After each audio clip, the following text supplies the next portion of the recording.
আসসালামু আলাইকুম দর্শক, উগান্ডা টিভির তার সিরা নিউজে আপনাদের স্বাগত। শুনছিলেন সন্ধ্যা 12:99 সংবাদ। সংবাদের শুরুতে থাকে বিস্তারিত, তারপর শিরোনাম। পবিত্র রমজান মাসে সেহরির সময় এলাম না দিয়ে পরকীয়া করতে গিয়ে পট খায় এক চুতনা হুজুর। এর মাধ্যমে পরিচয় প্রেম, বিয়ে করতে টাঙ্গাইলে এলেন চীনের এক চিংচাংপুং।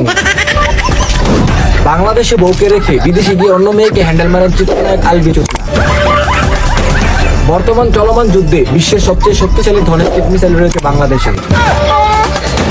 এদিকে আমেরিকাকে চরম নিন্দা জানিয়েছেন বাংলাদেশের প্রধানমন্ত্রী খায়রুল দেওয়ান। অন্যদিকে আসামের আকাশ থেকে হারিয়ে গেল ভারতীয় চুতনাদের যুদ্ধ বিমান। শুনছিলেন প্রধান শিরোনাম, এখন দেখবেন বিস্তারিত।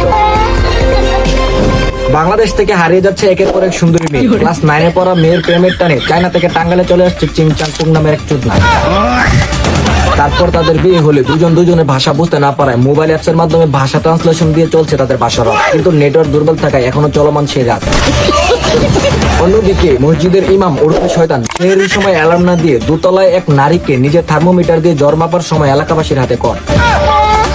আরো জানা যায়, হুজুর তাবিজ কবজের বদলে নিজের থার্মোমিটার দিয়ে এলাকার অনেক মেয়েদের চিকিৎসা করে থাকেন। এই শুনে মার্কিন প্রেসিডেন্ট আল্লামা ডোনাল্ড ট্রাম্প তার বউকে উন্নত মানের চিকিৎসা করার জন্য বাংলাদেশে এই হুজুরের কাছে পাঠায়। বিস্তারিত দেখুন ইবলিশ শয়তানের রিপোর্টে। তৈলে যে আমি এগুলো করার জন্য আসিনি, উনি বলছে আমি 6 মাস করতে পারি না, আমার বউ স্ট্রোক করছে। হ্যালো